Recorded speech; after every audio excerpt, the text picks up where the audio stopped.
dating এপবিলাক যে এই এপবিলাক কেতিয়াও লাইফত ইউজ নকৰিব for relationship or for marriage ঠিক আছে বিয়াৰ কাৰণে হওক বা ৰিলেশ্যনশ্বিপৰ কাৰণে হওক আপুনি ছিংগেল আছে ছিংগেল থাকক কোনো প্ৰব্লেম নাই কিন্তু এইবোৰ এপত সোমাই কিনে নিজৰ লাইফটো বৰবাদ নকৰিব বেছিভাগ এপটো ফেক হয় আৰু তাতে ভাল মানুহ নাযায় কিন্তু আপুনি নাভাবিব যে সেই এপটোত গৈ কিনে যদি আপুনি এজনী ছোৱালী পচন্দ কৰিছে সেইজনী ভাল ঘৰৰ ভাল ছোৱালী হ'ব বা এজন ল'ৰা আপুনি পচন্দ কৰিছে আৰু সেইজন বিৰাট ভাল ল'ৰা হ'ব নাভাবিব তাতে আপুনি ছেকেণ্ড হেণ্ড মালে পাব ছেকেণ্ড হেণ্ড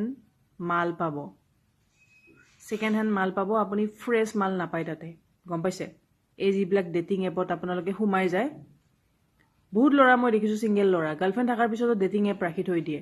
আৰু যাৰ গাৰ্লফ্ৰেণ্ড নাই সিহঁতেতো হাজাৰটামান ডেটিং এপ আছে সিহঁতৰ ছোৱালীৰো আছে